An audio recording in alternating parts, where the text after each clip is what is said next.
మౌలికలుగా ప్రయోగించిన రుద్ర హృదయాగం చేయడానికి ఉపయోగిస్తారు. దక్షిణ నూతన వారంలో పెడుతున్నారు. కాంపౌండ్ వార్త ద్వారా మమ్మల్ని బలపరచండి, స్థిరపరచండి.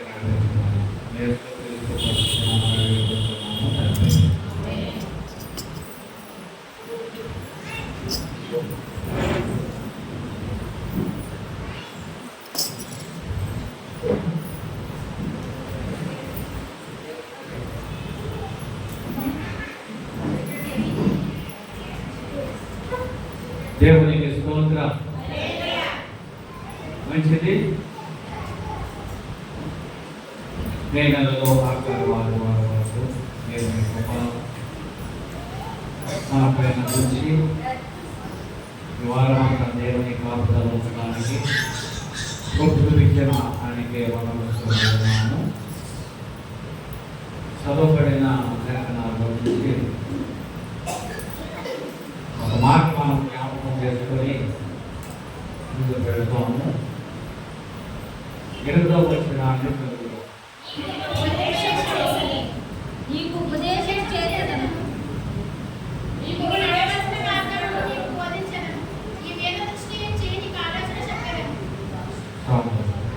అందరూ కలిసి చదువుదామా? నీకు ఉపదేశము చేసేదను, నీకు నడవలసిన మార్గమును నీకు బోధించను, నీ మీద దృష్టి ఉంటే నీకు ఆలోచన చెప్పేదను. మరోసారి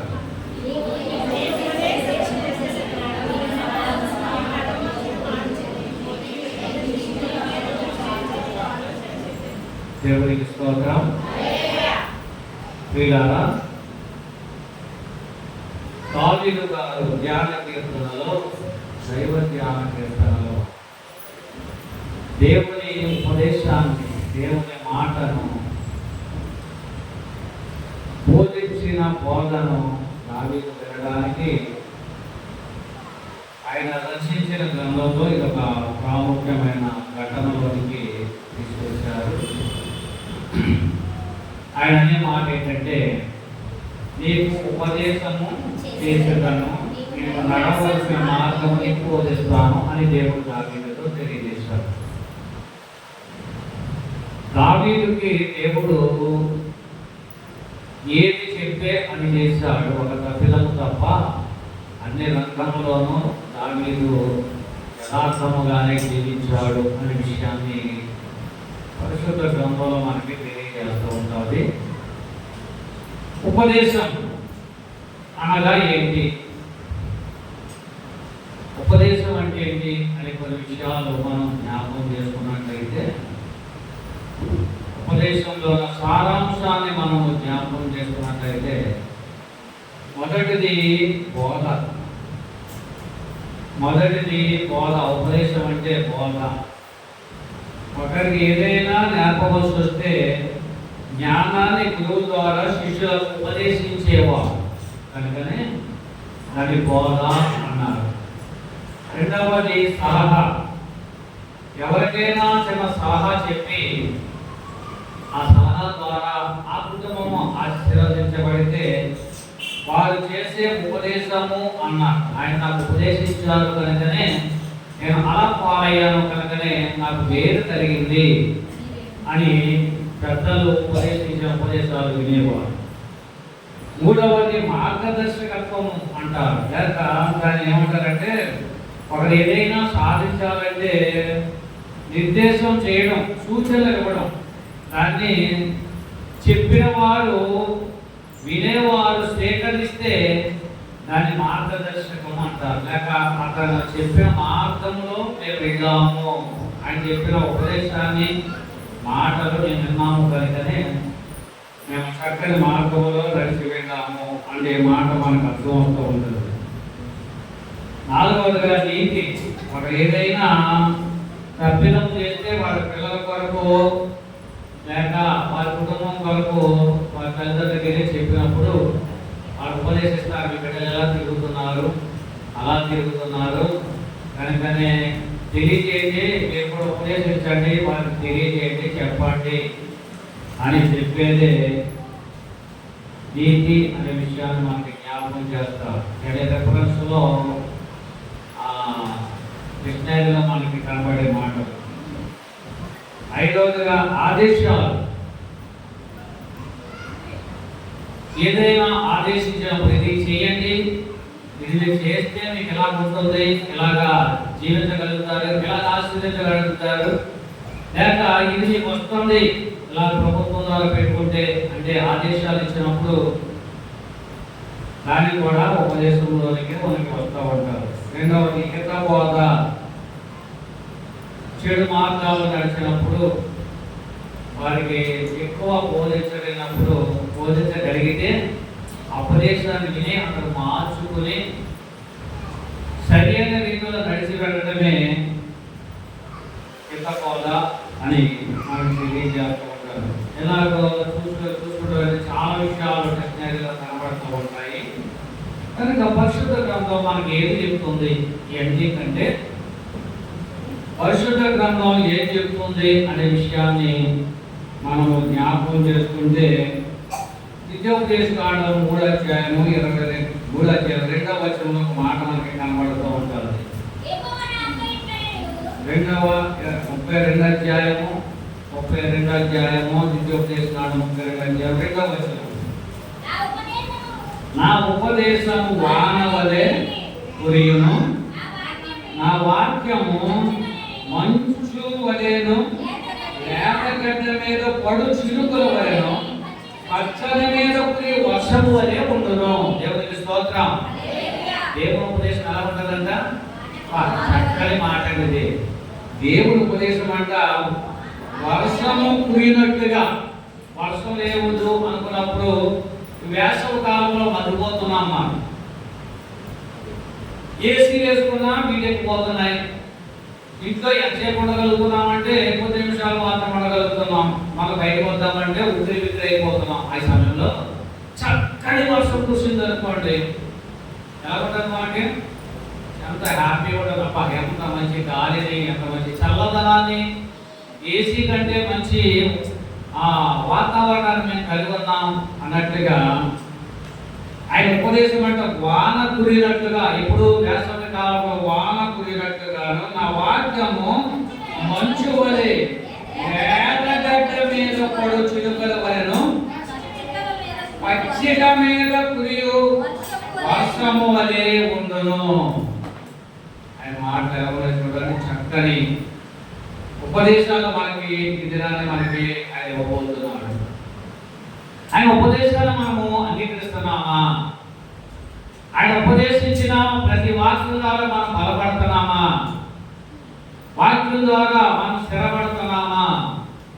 ఆయన ఉపదేశం ఎంత మధురముగా ఉంటుంది. ఆయన మాటలు మరణములో నుంచి జీవంలోకి దాటించడమే ఆయన ఉపదేశం.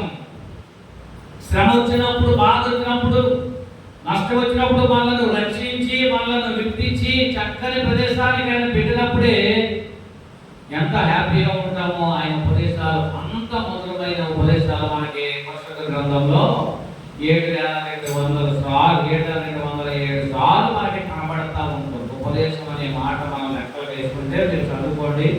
ఆది కాడి నుంచి మలాకి వరకు, అక్కడి నుంచి మధ్య స్వార్థ నుంచి ప్రకటన గ్రంథం వరకు మీరు చదివితే 7,000 చిల్లలు మనకి కనబడతా ఉంటుంది. కనుక ఇలాగా ఆయన ఉపదేశం చేస్తేనంట మనం నడిచే మార్గము ఎలా ఉండాలో చెప్తాడంట. మనం ఎలా నడుస్తున్నామో, ఎలా జీవిస్తున్నామో, ఎక్కడ నడుస్తున్నామో, ఎలాగ మన ప్రణాళిక ఎలా ఉందో మనకు తెలియదు. కనుకనే ఆయన వాక్యం అనే ఉపదేశాన్ని వినినప్పుడు దేవుడు నిన్ను చక్కని త్రోవలో నడిపిస్తాడు. నీవు ఉపదేశం చేసేదను, నీవు నడవవలసిన మార్గము ఆయన మనకి బోధిస్తాడు. అదే బోధ, దేవుని వాక్యం అనే విషయాన్ని మనం జ్ఞాపకం చేసుకుని ఆ వాక్య ప్రకారం నడిచి వెళ్ళాలి. ఆ వాక్య ప్రకారం మనం జీవించాలి. సిద్ధియ అతడి ఉద్దేశాలు మనం జ్ఞాపకం చేసుకున్నట్లయితే దేవుడు ఉపదేశించిన ఉపదేశాన్ని అంటుకట్టుకోకుండా, అతని ప్రణాళికగా ఆయన పట్టుకోకుండా అతని ఇష్టానుసారంగా జీవించాడు. బబులోను దేశం మీదకి యుద్ధానికి వెళ్ళినట్టుగా మనం కొద్దిగా చెప్తూ ఉన్నాను పూర్తిగా. అతనిని బబులోను దేశాన్ని పట్టుకుపోయారు, కళ్ళు తీసేశారు. ఎందుకో తెలుసా? దేవుడు ఉపదేశం వినడం మానేసి అతని సొంత ఉపదేశాన్ని ఆడేడ చెప్పిన సేనాధిపతి సైన్యాధిపతి చెప్పిన మాటలకు విని భ్రష్టుడైపోయాడని సిద్కియా గురించి మనకి తెలియజేస్తూ ఉంటాడు. ఇలా భక్తులు ఎంతో మంది దేవుని ఉపదేశాన్ని వినకుండా మరి పాడైపోయిన జీవితాలు మనకి కనబడుతుంది. గెహాజీ చూసినట్లయితే, గెహాజీ తెలుసు మనకి మన ఇంట్లో చేయడం కదా గెహాజీ. ఆ గెహాజీ చూసినట్లయితే దైవసేవకుల ఉపదేశాన్ని విని అతడు చక్కగా దైవసేవకులతో ఉంటే ఎంత ఆశీర్వదించబడేవాడు. కానీ అతడు వేరే ఆలోచన సాతానుకి లోపడిపోయి సాతాను ఉపదేశాన్ని విన్నాడు కనుకనే అతడు కుష్టి రోగిగా మార్చబడ్డాడు అనే విషయాన్ని మనకి తెలియజేస్తూ ఉంటాడు. వీళ్ళ దేవుని ఉపదేశాన్ని మనం వింటున్నామా? దేవుని ఉపదేశం ప్రకారం మనం జీవిస్తున్నామా? ఎందుకు పోతున్నాం? ఎక్కడికి వెళ్ళిపోతున్నామో దేవుడు వెళ్ళిపోతున్నామా? మనం వేసుకున్న ట్యాబ్లెట్ మన రోగం తగ్గిపోతుందో లేదో చూసుకోవటం తప్ప మన ఉపదేశం ద్వారా మనం ఎంతవరకు జీవించగలుగుతున్నాము అనే విషయాన్ని మనం జ్ఞాపకం చేసుకోవాలి. ద్వితీయోపదేశం 33వ అధ్యాయం 3వ వచనంలో కూడా మనం చూసినట్లయితే మోషే చెప్తున్న మాట, మోషే ద్వారా రచించిన మన గ్రంథంలో ఆయన జనులను ప్రేమించును, ఆయన పరిశుద్ధులందరూ నీ వశంలోనే ఉందరు, వారిని పాదముల యొద్ద సాగిలపడుదురు, ఈ ఉపదేశాన్ని అంగీకరిస్తారు. మోషే ఇశ్రాయేలు పక్షాన దేవుడితో మాట్లాడుతూ ఉన్నాడు. ఇశ్రాయేలీయులు అరణ్య ప్రదేశంలో నడిచినప్పుడు ఆ 40 సంవత్సరాలు రాసిన నూనె, తలకు రాసిన నూనె ఆరిపోలేదు, వాడి చెప్పులు అరిగిపోలేదు. మనం వారంతో చెప్పులు కొనుక్కుంటూ ఉంటాం. డిమార్ట్ 99 కాబట్టి 8 జతలైనా తెచ్చుకుంటాం, ఎందుకంటే రకరకాలుగా మార్చేయాలి కాబట్టి. కానీ దేవుని నమ్మిన బిడ్డలు చెప్పులు ఏమవలేదంట, అరిగిపోలేదు. 40 సంవత్సరాలు ఒకే జోడుతో వాడు అరణ్యంలో నడిచిపోయారండి. దేవుని ప్రణాళిక, దేవుని శక్తి, దేవుని ఆశీర్వాదం ఇశ్రాయేలీయులైన ప్రజల మీద దేవుని దృష్టి ఉంచాడు కనుకనే వారి దేవుడు ఆశీర్వదిస్తూ స్టెప్స్గా ఆశీర్వదిస్తూ ఉన్నాడు. ఆయన అంటాడు, మోషే దేవుడితో సంభాషణ చేస్తున్నాడు, నీ ప్రజలైన మేము నీ ఉపదేశాన్ని వింటున్నాం, నీ పాదముల యొక్క సాధ్యపడుతున్నాం, నీ ఉపదేశాన్ని అంగీకరిస్తూనే ఉన్నాం అని దేవుడితో పోరాడుతూ ఉన్నాడు. ఆయన జనులను ప్రేమించేవాడు, దేవుడి జనులను ప్రేమించాడు కనుక ఆయన పరిశుద్ధులందరూ నీ వశములోనే ఉన్నారు, నీ వశములోనే ఉన్నారు దేవా. నీవు చెప్పిన మాట, నీ ఉపదేశాన్ని వింటున్నారు. అంత మాత్రమే కాదు, నీ పాదముల యొద్ద వారు సాగిలపడుతున్నారు కనుకనే నీ ఉపదేశాన్ని అంగీకరిస్తున్నారు కనుకనే వారు ఏమీ చేయొచ్చు ప్రభు అని ఇశ్రాయేలీయులకు దేవునికి మధ్య ఉండి చంపే నన్ను చంపే కానీ వాడు ఏం చేయొద్దని మధ్య ఉండి పోరాడాడు. ఎందుకు అని అడిగితే దేవుని ఉపదేశాన్ని తృణీకరించాలి ఇశ్రాయేలీయులు. కనుకనే పిల్లగా దేవుని వాక్యాన్ని తృణీకరించి దేవునికి విరోధముగా మనము జీవిస్తూ ఉంటే మనము ఈ లోకంలో అనేక శోధనలో, బాధలో, ఊరిలో మనము పడిపోతూ ఉంటాం. ఇలాగ వాక్యాలు 2:14 వచనంలో ఒక మాట మనం జ్ఞాపకం చేసుకున్నట్లయితే ఉపదేశము అనే విషయం గురించి కొన్ని మాటలు మనం చదువుతాం. నీ ప్రవక్తలు నిరర్ధకమైన వ్యర్థ దర్శనాలు చూసి ఉన్నారు, నీవు చెరలోకి పోకుండా తప్పించుటకే వారిని దోషములను నీవు వెల్లడి చేయలేదు. వారు వ్యర్థమైన ఉపదేశములు పొందిన వారై తప్పుచు దర్శనాలు చూస్తున్నారు. వ్యర్థమైనవి వ్యర్థమైన ఉపదేశాలు. ఈ లోకంలో అనేక దొంగ ఉపదేశాలు. అదిగో అలా ఉంటున్నారు, ఎలా ఉంటున్నారు, మేము ఎలా ఉంటున్నాం, మా సంఘం ఎలా ఉంటుంది, మీరు ఎలా ఉంటున్నారు, ఇలాంటి దొంగ ఉపదేశాలు, వ్యర్థమైన ఉపదేశాలు వల్ల జనులు త్రోవ తప్పి దొంగ దర్శనాలు చూస్తున్నారట. ఇంకొక దర్శనం చూసాము, మీకు వెళ్ళమన్నారు దేవుడు, మేము వచ్చాము, మేము ఏదో కొంత పుస్తకాలకు వచ్చాము మా మందిరానికి అని ఇలాంటి దొంగ దర్శనాలు చూస్తూ ఉంటారంట, దొంగ దర్శనాలు చెప్తూ ఉంటారంట. వ్యర్థమైన ఉపదేశాల తల్లిని వారి నమ్మవద్దు సుమా. దేవుని ఉపదేశం ఏంటి అని మనము తెలుసుకొని అలాంటి హితబోధలకు మనము చోటివ్వకూడదు. దేవుని వాక్యం ఏది చెబితే దానిని అవలంబించాలి. దీనిలో ఒక సొన్నైనను పొల్లైనను తీసేయడానికి కానీ కలపడానికి కానీ వీలు లేదు. వాక్యం ఎలా ఉంటే అలాగ మనము నడిచి వెళ్తూ ఉండాలి. వాక్యం ద్వారా మనం బలపడాలి, వాక్యం ద్వారా మనము జీవించాలి, వాక్యం ద్వారా మనము ప్రాకులాడాలి. వాక్యమే, ఆయన ఉపదేశమే మనకు ప్రాముఖ్యం. ఆయన ఏ ఉపదేశాలు మనకి ఇవ్వబోతున్నాడు, ఆ ఉపదేశాల వల్ల మనం ఎంత ఆశీర్వదించబడుతున్నాం అనే విషయాన్ని మనము జ్ఞాపకం చేసుకోవాల్సిన వారమై ఉన్నాం. తీర్పు గ్రంథం 1:9 వచనం. తీర్పు గ్రంథం 1:9 వచనం. తాము యొక్క బోధ విషయమై, అలాగే ఆరోగ్యకరమైన బోధ విషయమై జనులను హెచ్చరించుటకును, ఎదురాడు వారి మాట ఖండించుటకును, శక్తి గలవాడగినట్టు ఉపదేశమును అనుసరించి నమ్మదగిన బోధను గట్టిగా చేపట్టుకుని వాడై ఉండాలి. ఎలా ఉండాలంట? ఎలా ఉండాలంట? దేవుని ఉపదేశం అనుసరించి, దేవుని వాక్యాన్ని అనుసరించి నమ్మకమైన బోధను గట్టిగా చేపట్టుకుని వాడై ఉండాలి. దేవుని వాక్యాన్ని గట్టిగా చేపట్టుకుని వాడై ఉండాలి. దేవుని వాక్యం వింటున్నా మాకు అంతా తెలుసు అని ఎప్పుడైతే అనుకుంటా అప్పుడే పోతా పడిపోతూ ఉంటాం. మేము సీనియర్లు, మేము ఎప్పుడు ఇస్తున్నాం అనుకున్నాం, ఎప్పుడైతే అతిశయిస్తూ ఉంటాం అప్పుడే దేవునిలో నుంచి పోతా పడిపోతున్న ఉపదేశం నీకు ఎక్కలేదు, వాక్యం నీకు అర్థం కావట్లేదు. చదువుతున్నావు కానీ ఏదో నామకార్థముగా దేవుని వాక్యాన్ని చదువుతున్నావే కానీ దాంట్లో నీకు ఒక 1% కూడా నీకు అర్థం అవ్వలేదు. దేవుని ఉపదేశం ఎలా ఉంటుందో దాన్ని మనం గట్టిగా చేత పట్టుకొని మనం నడవాలి.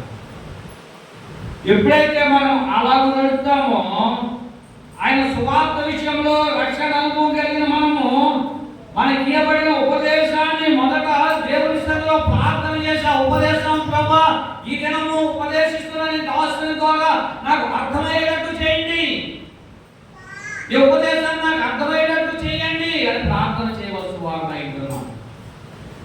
మనము దేవుడిని ఎంతగా దేవుని సన్నిధిలో ప్రార్థిస్తామో అంతగా దేవుని ఆశీర్వాదాలు పొందుతాం. ఉదయకాలం ముందు కోట్పదర్ దగ్గరే చర్చి ఆపదలు కట్టారు, బలిపేట కట్టారు, ప్రార్థన చేసి అభిషేకించడానికి ఒక ఆశ్రమం కరెక్ట్గా 10 గంటలకు వచ్చేయండి. 10 గంటల ముందే కూర్చున్నా. సండే స్కూల్ జరుగుతుంది. వాడు చక్కని స్థుతులు చెల్లిస్తూ ఉన్నారు. నేను అలాగా కూర్చొని ఎక్సెప్ట్ చేస్తున్నా, ఫోన్ రావట్లేదని కూర్చొని వింటూ ఉన్నా. చక్కని ఉపదేశం చేస్తూ వాడు స్థుతిస్తూ ఉంటే నాకు వెంటనే వాక్యం ఏ గుర్తు వచ్చిందంటే, మీకైతే ఏ గుర్తు వస్తుంది? పిల్లలు స్థుతులు చెల్లిస్తే, పిల్లలు స్థుతులు చెల్లిస్తే ఏ వాక్యం గుర్తు వస్తారు? పాలు గుర్తొచ్చేది వెంటనే బాలుల యొక్క అంటే పిల్లల యొక్క స్థుతుల మూలమున జీవనకు ఒక దుర్గమును స్థాపించితివి. చక్కని పిల్లలు చక్కగా స్థుతులు చేస్తూ ఉంటే చాలా అలాగా ఎంతో మనసులో సంతోషపడతా ఉండేవారు. కూర్చొని చాలా ఎప్పుడో 10:30 దానికి ఉండాలి. వాళ్ళు వెళ్ళి అక్కడ 12 వరకు అక్కడ వాక్యం అందించి అలా ప్రతిష్ట చేసి ప్రార్థన చేసి అక్కడ మాటలకు ఏంటంటే దేవుని మాట శ్రద్ధగా వింటే అనే విషయాన్ని టీచర్ చెప్తుంటే ఎలా నడవండి ఎలా నడిస్తే దీవించబడతావు, అలా నడిస్తే దీవించబడతావు అంటే నిజంగా ఆ వయసులో బిడ్డలకు చెప్తే పెద్ద వయసు వచ్చేటప్పుడు వాడు ఆశీర్వదించబడతారు, దీవించబడతారు. కొరింథీ రాసిన మొదటి పత్రిక 15వ అధ్యాయము 2-3 వచనాలు చదువుతాము. మీరు దానిని అంగీకరించితిరి, దాని అందే నిలిచి ఉన్నారు. మీ విశ్వాసం వ్యర్థమైతేనే కానీ నేను ఏ ఉపదేశ రూపముగా సువార్త మీకు ప్రకటించితినో ఆ ఉపదేశం మీరు గట్టిగా పట్టుకొని ఉన్న యెడల ఆ సువార్త వలన మీకు రక్షణ పొందువారయుందురు. నాకు ఇయ్యబడిన ఉపదేశము మొదట మీకు అప్పగించితిని. అదేంటో తెలుసా? లేఖనల ప్రకారము క్రీస్తు మన పాపముల నిమిత్తమున మృతి పొందెను, అంత మాత్రమే కాదు సమాధి చేయబడెను. తండ్రి అయిన దేవుడు క్రీస్తుకి ఇచ్చిన ఉపదేశం అది. తండ్రి అయిన దేవుడు క్రీస్తుకి ఇచ్చిన ఉపదేశము మొదట మీకు అప్పగించింది. అదేంటో తెలుసా?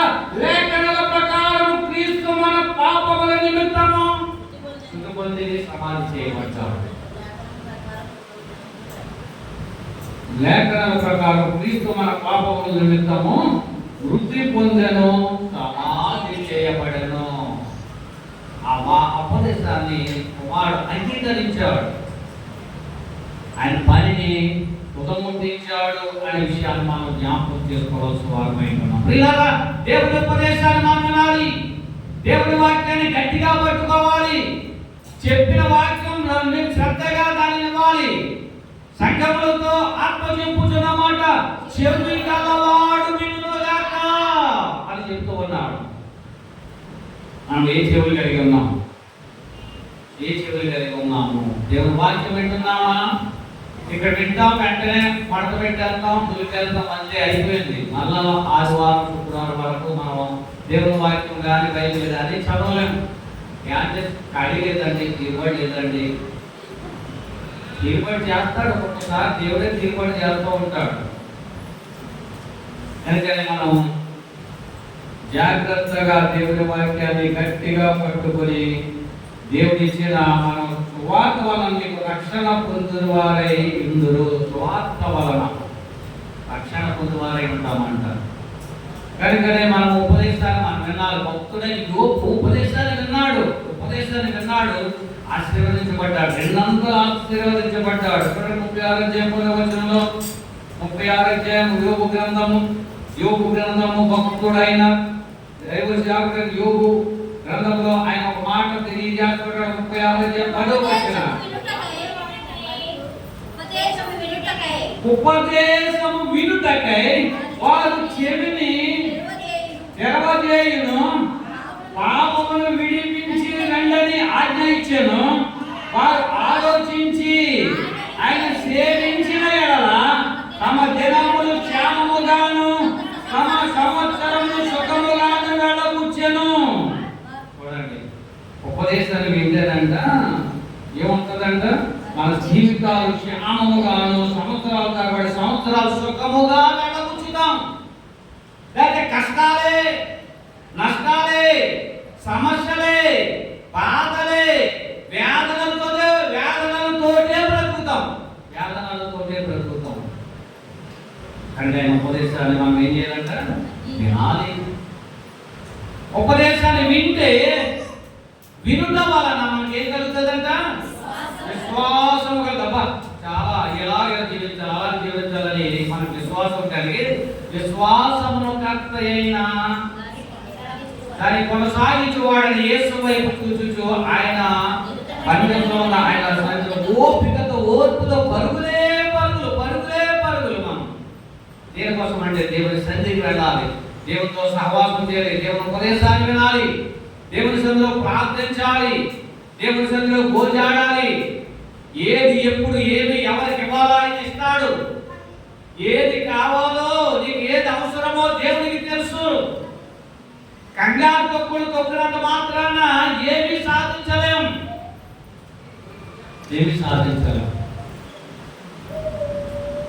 కనుకనే మనం దేవుని ఉపదేశాన్ని వినడానికి, దాన్ని గట్టిగా చేపట్టుకోవడానికి మనము ముందుకు వెళితే మనము క్షేమముగాను సురక్షితముగాను మనము కాపాడబడతామని దేవుని భక్తుడైన యోబు ద్వారా మనకి తెలియజేస్తున్నాడు. 12వ వచనం అంటాడు, వారు ఆలకింపని ఎడల వారి బాణముల చేత కూలి నశించెదరు, జ్ఞానము లేక చస్తారు. ఉపదేశించకపోతే, సరిగ్గా అర్థం చేసుకోకపోతే, చదవటం మాత్రమే కాదు, చదివేటప్పుడు కూడా అర్థముతో కూడిన ఆలోచన మనసుతో చదవాలి. ఎప్పుడైతే మనసుతో చదివామో దేవుడు మనను ఆలకించి ఆయనకిష్టమైన మార్గంలో మనం నడిపిస్తాడు. ఆయనకిష్టమైన మార్గంలో మనం నడిపిస్తాడు. అంటాడు కదా, ఆయన నాకు ఇష్టమైన కావుగా నా పిల్లలారా నా మాట విని, నా ఉపదేశాన్ని వింటే మీకు ఇష్టమైన మార్గాలు నేను బోధిస్తాను, మీరు ధన్యులవుతారు అని వాక్యం తెలియజేస్తూ ఉంది. 8:32 వచనం, కావున పిల్లలారా నా మాట ఆలకించండి, నా మార్గములను అనుసరిస్తే మీరు ధన్యులవుతారు. ఉపదేశమును నిరాకరింపక దాన్ని అవలంబించి జ్ఞానులై ఉండండి. జ్ఞానహీనులుగా ఉన్నామేమో, జ్ఞానము కలిగి ఉండండి. అనుదినము నా గడప యొక్క కనిపెట్టుకొని, నా ద్వారబంధముల యొక్క కాచుకొని, నా ఉపదేశము వినువారు ధన్యులు. రైతలాడ్ ఆయన ఉపదేశం విన్నవారంట ఏమవుతారంట? ధన్యులు. ఎవరు ధన్యులు? ఆయన ఉపదేశం విన్నవారంట ధన్యులే. మత్తయి సువార్త 5:5 ఎవరు ధన్యులు? ఆత్మ విషయమే దీనులైన వారు ధన్యులు, పరలోక రాజ్యం వారిది. దుఃఖపడి వారు ధన్యులు, వారు ఓదార్చబడుదురు. నీతి కొరకు ఆకలి దప్పులు గల వారు ధన్యులు, వారు తృప్తిపరచబడుదురు. ఏ ధన్యులు ఉన్నాయి? Very good. చక్కగా అన్ని ధన్యులు దొరుకుతా మనకి. ఎక్కడ అయితేనా చదవమ్మా.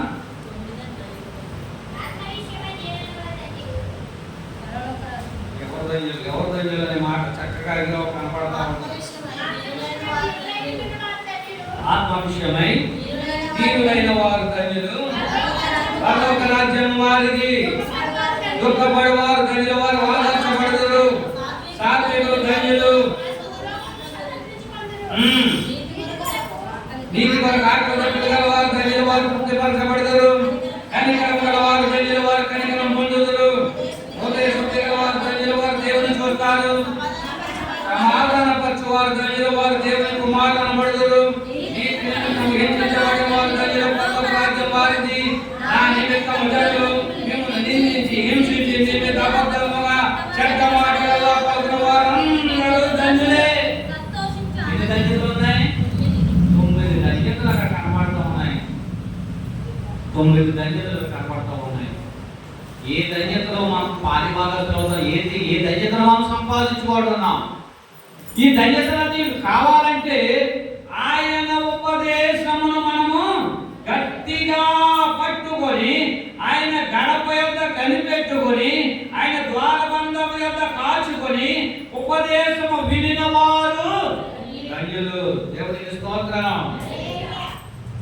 1:33 చూడండి. 1:33, నా ఉపదేశమును అంగీకరించు వాడు సురక్షితముగా నివసించును, వాడు కీడు వచ్చి నన్ను భయము లేక నెమ్మదిగా హ్యాపీగా ఉంటాడు. మీకు కీడు చెప్తారా అన్నారు.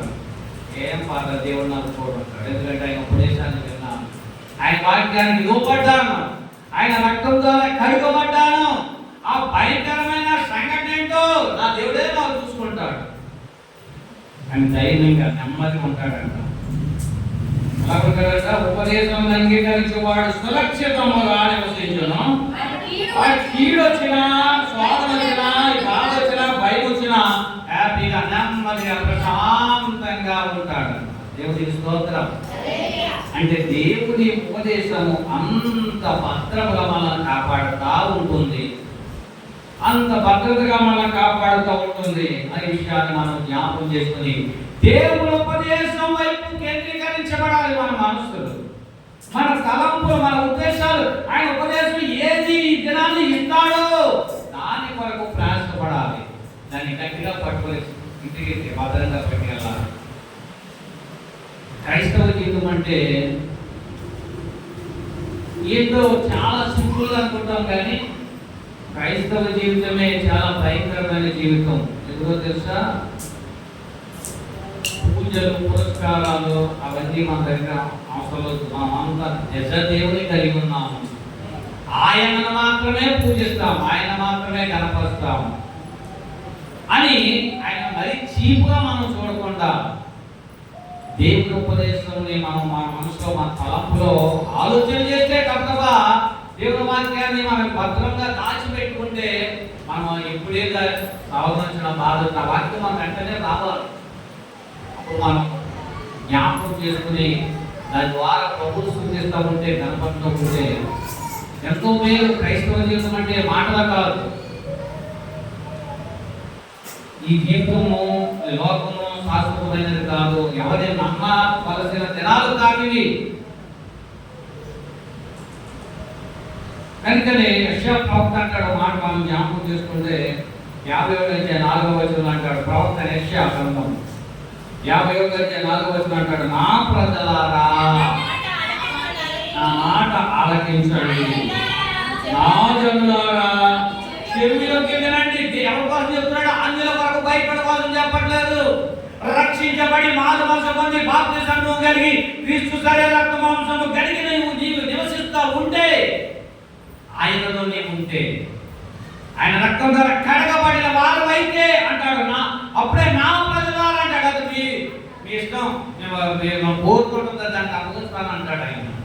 నా ప్రజలారా నా మాట ఆలకించండి, నా జనులారా నాకు చెవియొగ్గి వినండి. ఉపదేశం నా యొద్ద నుండి బయలుదేరుతుంది. దేవుని స్తోత్రం.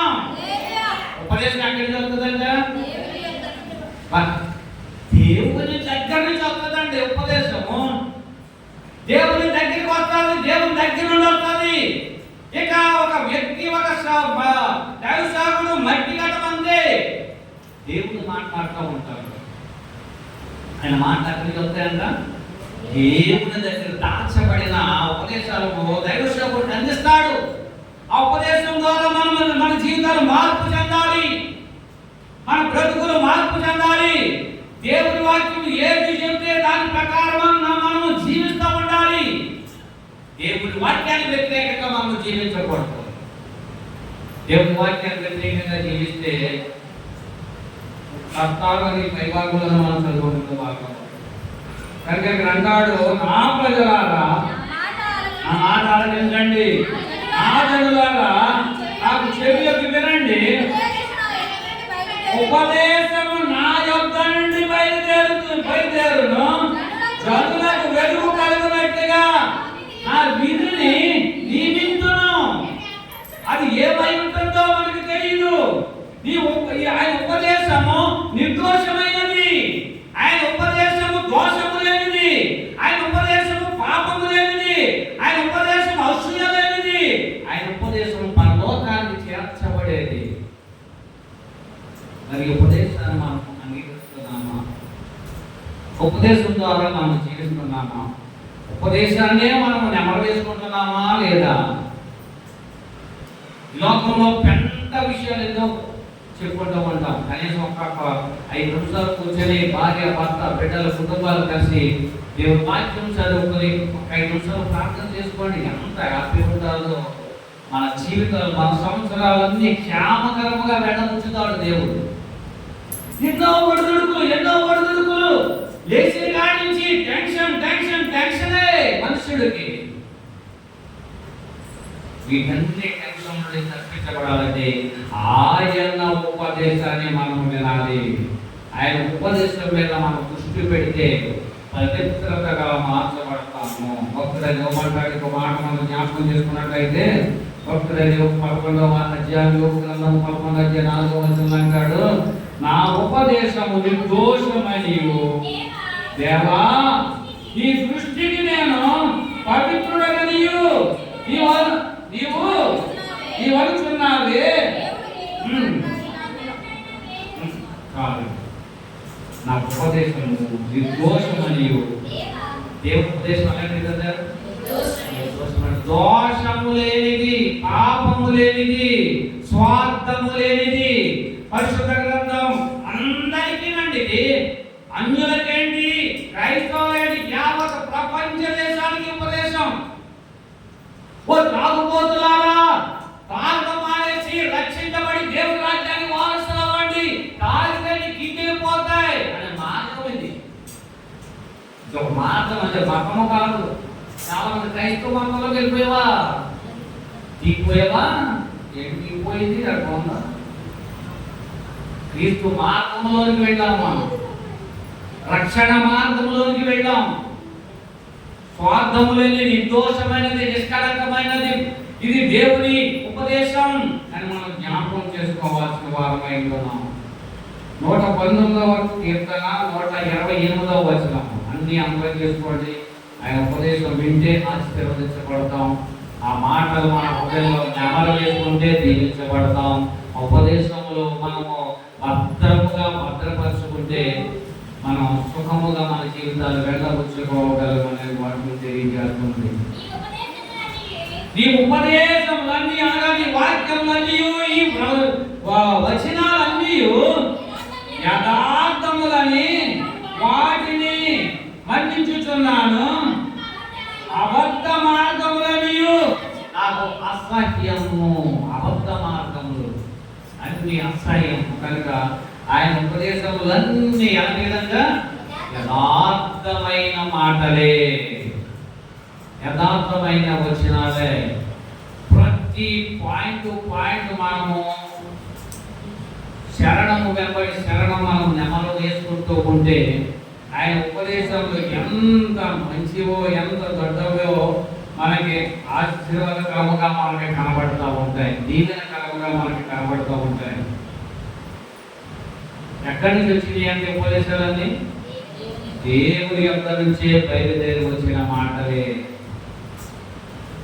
దేవుని యొక్క నుంచి బయలుదేరి వచ్చిన మాటలే అనే విషయాన్ని మనము జ్ఞాపకం చేసుకోవాల్సిన వారమైన. దేవుని ఉపదేశం అంగీకరిస్తే మొట్టమొదటి సురక్షితముగా ఉంటాము. దేవుని ఉపదేశంలో ఎలాంటిదంతా సురక్షితమైన ప్రాంతాల్లో మనం ఉంచుతుంది. దేవుని ఉపదేశం నిర్దోషమైనది అని భక్తుడని యోబు చెప్తూ ఉంటాడు. దేవుని ఉద్దేశమును అంగీకరిస్తే సురక్షితమని సామెతలలో సొలొమోను చెప్తున్నాడు. దేవుని ఉద్దేశము ఉపదేశాలని యథార్థమైనవని కీర్తనకారుడు చెప్తున్నాడు.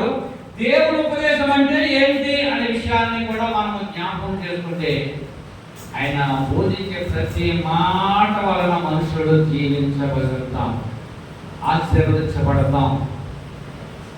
కనుకనే ఆయన ఉపదేశంలో న్యాయముగా నడిపిస్తాయి, న్యాయ మార్గములలో నడిపిస్తాయి. ఆయన ఉపదేశం వల్ల మనకు జీవిస్తాము అని మనకి జ్ఞాపకం చేస్తూ ఉంది. దేవుడు అడిగేది ఏంటి? ఆయన ఉపదేశం విని ఆయన ప్రకారం మనం జీవించడమే మంచిది అంటాడు. ఏది ఉత్తమైనదో మేకా గ్రంథంలో కనిపెట్టుకోవడానికి, మేకా గ్రంథంలో ఏది ఉత్తమైనదో అది న్యాయమైనదో తెలుసుకొని న్యాయముగా నడుచుకోండి అంటాడు. మేకా గ్రంథము 6వ అధ్యాయము 8వ వచనం.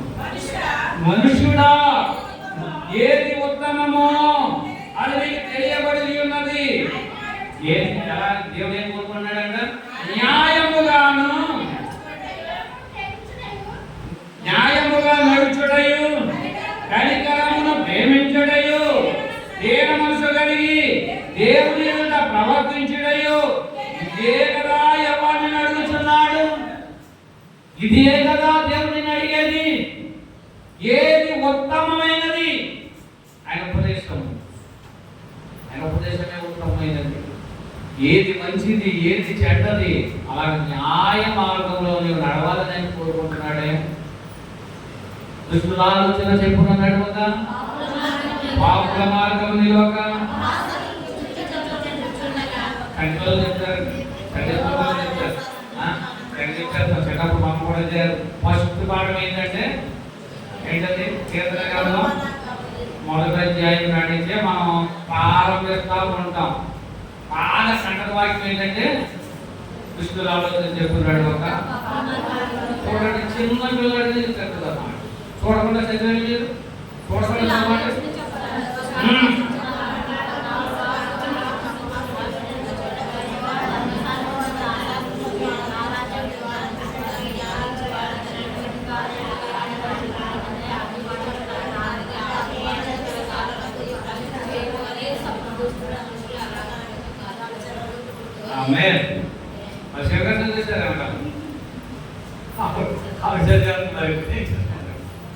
దేవునికి స్తోత్రం.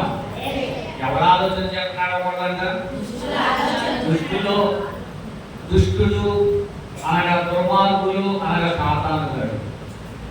ఆయన ఏం చేస్తాడంటే ఎక్కడ పడేయాలా, ఎక్కడ పడగొట్టాలా అని చూస్తూ ఉంటాడు. కనుకనే మనకి ఏది ఉత్తమమో దానిని మనము జ్ఞాపం చేస్తూ దాని ప్రకారం మనం జీవించాలి. దేవుని వాక్యం అనుసరించి నడవాలి. అంటే ఉపదేశాన్ని అనుసరించి మనం ఏం చేయాలి? నడవాలి. 119వ కీర్తన 6-7 వచనం 67 వచనం చూస్తే ఎలా నడవాలో మనకి కొన్ని విషయాలు చెప్తారు. చూడండి, శ్రమ కలుగుతే నేను త్రోవ విడిచి ఇప్పుడు నీ వాక్యమును అనుసరించి నడుచుతున్నాను. దేవునికి స్తోత్రం. ఇప్పుడు ఆయన వాక్యం ఉపదేశాన్ని అనుసరించి నడవాలి అని వాక్యం తెలియజేస్తాం. ఇంతవరకు ఎలా నడిచావు? அதுபோல ఛాన్స్ వదిలేశాడు, దేవుడికి ఒక ఛాన్స్ ఇచ్చాడు. ఇప్పుడు మీరు ఎలా నడవాలంట? శ్రమ కలగక మునిపే ఇప్పుడు నీ వాక్యం అనుసరించి నడుచుకోండి అన్నాడు. ఎలా నడవాలి అంటే ఆయన వాక్యమును అనుసరించి నడవాలి. దేవునికి ఇష్టమైన నడవడిక మనకి కావాలి.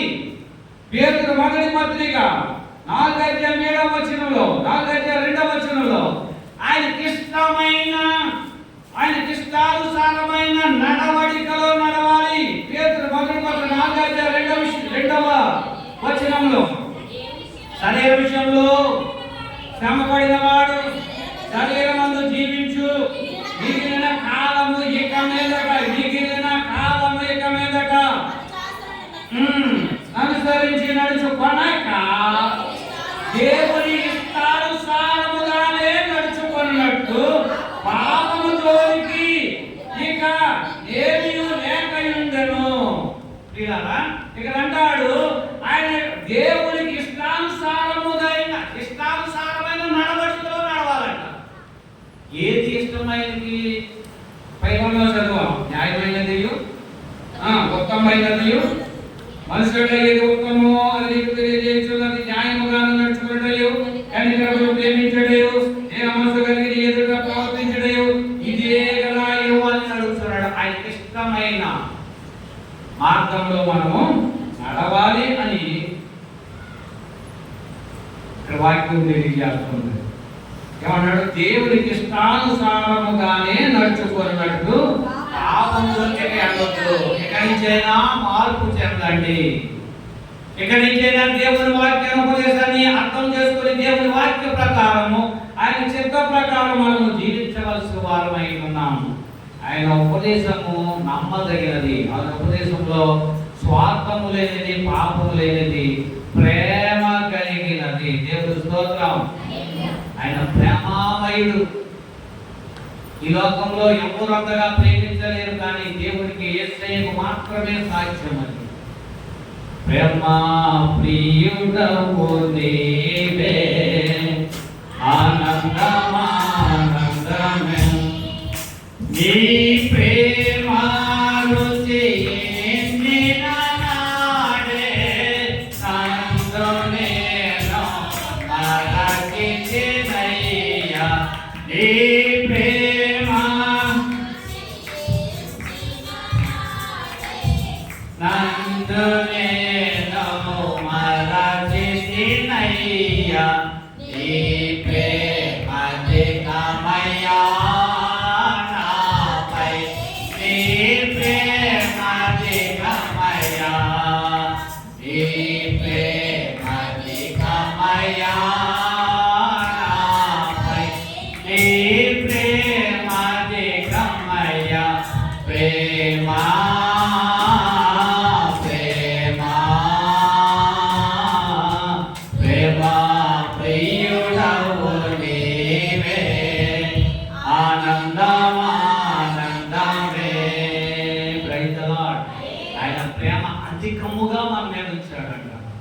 ఆయన ప్రేమ అలాంటిదంటే నీ కొరకు నా కొరకు ఆయన మరణించి తిరిగి లేచాడంట. దేవునికి స్తోత్రం.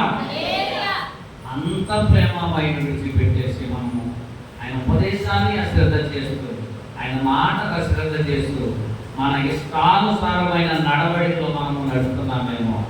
నీ నడక ప్రవర్తన చాలా కేర్ఫుల్గా మనం చాలా జాగ్రత్తగా మనము జీవించవలసిన వారమై ఉంటున్నాం. ఆయన ప్రేమమయుడు అంతగా నేను ప్రేమించి ఆదరించి కాపాడితే మనము ఎలా జీవిస్తున్నాం, ఎలా బ్రతుకుతున్నాం అనే విషయాలు మనం జ్ఞాపకం చేస్తున్నాం. ఇప్పుడైనా మార్పు చెంది దేవుని బిడ్డలుగా మనము జీవించవలసిన వారమై ఉంటున్నాం. కొరింథీయులకు రాసిన 2వ పత్రిక 5:6 అంటాడు.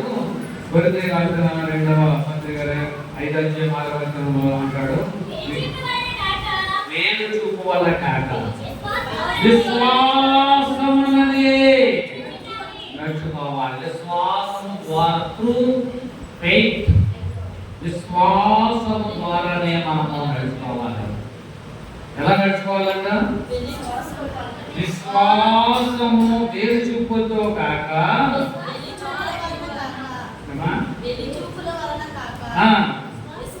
విశ్వాసం వలననే నడుచుకోవాలి. ఎలా నడవాలి? 3 మాటలు చెప్పాం. ఎలా నడవాలి? మొదటిది ఏమనుకున్నాం? ఎలా నడవాలనుకున్నాం? మొదటిది ఎలా నడవాలంట? వాక్యమును అనుసరించి నడవాలి. రెండవదిగా ఇంకేమంటాడు పేతురు పత్రికలో? దేవుని ఇష్టానుసారముగా నడవాలి. మూడవదిగా వెలుచూపుల వలన కాక విశ్వాసము వలననే నడవాలి. ఆయన మార్గంలో నడవాలి, ఆయన మార్గంలో జీవించాలి. ఆయన ఉపదేశాన్ని వినకుండా తండ్రి దగ్గర నుంచి వెళ్ళిపోయాడంట. ఎవరు తప్పిపోయిన కుమారుడు. మార్గము చూపుపోయిందేకే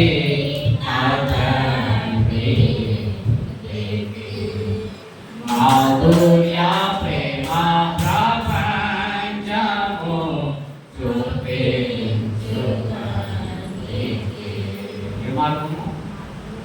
దేవుని మార్గంలో విడిచిపెట్టి, తండ్రి మార్గాన్ని విడిచిపెట్టి, తండ్రి ఉపదేశాన్ని విడిచిపెట్టి, అయ్యో ఎలాగరా, బాగుపడవురా, నా దగ్గర ఉండరా, కష్టమైన నష్టమైన శ్రమైన బాధైనా మనమే అనుకుందాంరా అని తండ్రిని ఎంత ఉపదేశించినా కానీ నాకు ఇస్తావా లేదా, నడిపిస్తావా లేదా, నాకు వచ్చే మార్గం ఇస్తావా లేదా అని పని చేసుకుని వెళ్ళిపోయాడు. ఎక్కడికో వెళ్ళిపోయాడు, దూరంగా తండ్రికి దూరంగా వెళ్ళిపోయాడు.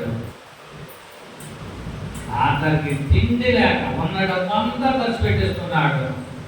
తిండి లేకుండా, ఏమీ లేకుండా, ఆఖరికి పందులు తినే పొట్టు కూడా దొరకకుండా, పందులు కూడా పంచి గిట్టేసినట్టు పని మాలడు నాలో బాగా వస్తామేంటి అని పందులు కూడా గిట్టి పాడేసినాయి అంట. ఎప్పుడు గుర్తొచ్చిందా మనకి? ఎవరు గుర్తొచ్చారు? తండ్రి యొక్క అనేక నివాసులు కలరు. అంత చక్కని మాట్లాడు. తిరిగి తండ్రి జ్ఞాపకం వచ్చాడు. తండ్రి, పరలోకమునకును నీకును విరోధముగా పాపము చేశాను. నిన్ను నీ ఉపదేశాన్ని వినకుండా, నీ మాటలు వినకుండా, నువ్వు చెప్పిన మార్గాన్ని వినకుండా నా ఇష్టానుసార మార్గంలో వెళ్ళిపోయాను. జ్ఞాపకం చేసుకున్నాడు తండ్రిని. అయినా తండ్రి వాళ్ళను ఎన్ని తప్పుదాలు చేసినా తండ్రి క్షమిస్తానే ఉంటున్నాడని మనం ఇంకా ఒకదానికొకటి తప్పిదములు చేస్తూనే ఉన్నాం. వన్ టైం ఒక్కసారి మాత్రమే దావీదు తప్పిదం చేశాడు అంటారండి. ఒక్కసారి మాత్రమే తప్పిదం చేశాడు, యథార్థముగా నడిచాడు. చూడండి, రాజుల మొదటి గ్రంథము చూసి నేను ముగిస్తాను. రాజుల మొదటి గ్రంథము 15:4 అంటాడు. 15:4 దావీదు హిత్తీయుడైన ఉరియా సంగతి యందు తప్ప తన జీవిత దినములన్నీ యెహోవా దృష్టికి యథార్థముగా నడుచుచు యెహోవా తనకిచ్చిన గాక. Praise the lord. ఒక్క తప్పిదము చేశాడు, పశ్చాత్తాపడ్డాడు, హిస్సోపుతో అతని పాపాలన్నీ కడిగేసుకున్నాడు. హేమము కంటే తెల్లగా వచ్చినట్టు దేవా నన్ను కడుగు, నీ రక్తం ద్వారా కడుగు. కడిగేసుకున్నాడు, క్షమాపణ పొందాడు. ఆ ఒక్క తప్పి తప్ప ఏ విషయంలో అతడు ఏ విషయంలోనూ తప్పిపోలేదట. యెహోవా దృష్టి ఎలా నడిచాడట? యథార్థముగా నడుచుచు యెహోవాకి ఇచ్చిన ఆజ్ఞలలో దేని విషయమందును తప్పిపోకుండాను. దేని విషయమందు తప్పిపోలేదంట. అసలు ఏ విషయంలో కూడా తప్పిపోలేదంట. మధ్యాహ్నం సమయంలో మనం ఈ విషయంలో తప్పిపోతున్నాం. ఏ విషయంలో మనము తప్పిపోయి మన ఇష్టానుసారముగా జీవిస్తూ ఉన్నాము కనుకనే జ్ఞాపకం చేసుకొని కీర్తన గ్రంథం 23వ అధ్యాయం చదువు కదా, దాని విషయంలో అంటాడు కదా, నీ ఉపదేశము 32 నీ ఉపదేశము చేసేదను, నీవు నడవవలసిన మార్గమును నీకు బోధించాను, నీ మీద దృష్టి ఉంచి నీకు ఆలోచన చెప్పుతాను, నీ మీద దృష్టి ఉంచుతాను, నా చూపు అంతా నీ మీదే. కనుక నా ఉపదేశాన్ని విను, నా ఉపదేశాన్ని విను. నా ఉపదేశమును ప్రకారం నేను నడిస్తే నా దృష్టి అంతా నీదే, నా దృష్టి అంతా నీ మీద ఉంచి నీ చక్కని మార్గంలో నడిపిస్తాను అని పరిశుద్ధ గ్రంథం మనకి తెలియజేస్తుంది. ఈ మధ్యాహ్నకాల సమయంలో దేవుని బిడ్డగా ఎలా నడుస్తున్నాం, ఎలా జీవిస్తున్నాం? దేవుని వాక్యాన్ని వినగలుగుతున్నామా? దేవుని ఉపదేశం ప్రకారం జీవించగలుగుతున్నామా? దేవుని మాటకు మాత్రమే లోబడి, దేవుని వాక్యానికి మాత్రమే లోబడి ఆయన చిత్త ప్రకారం మనం జీవిస్తే రాబోయే సంవత్సరము అన్ని సుఖానుభవంతో మనల్ని ఆయన ఆశీర్వదించి జీవించెను గాక. ప్రార్థన చేసుకుందాం. మహాపరిశుద్ధుడు, మహోన్నతుడు, మమ్మల్ని విద్యగా ప్రేమించిన క్రీడని వందనాలు, గొప్ప దేవ వందనాలు, గొప్ప దేవ వందనాలు, జీవగల దేవ వందనాలు, జాలి గల దేవ వందనాలు. నాయన సమయమందు మరోసారి ఉపదేశాన్ని వినడానికి మమ్మల్ని ప్రేమించి ఆదరించి కాపాడి దేశాన్ని తీసుకొచ్చారు. ఈ ఉపదేశాన్ని మాత్రమే విని, ఈ ఉపదేశానికి మాత్రమే చోటించి ఆయన ఉపదేశం ప్రకారంగా జీవించినట్టు చూపించండి.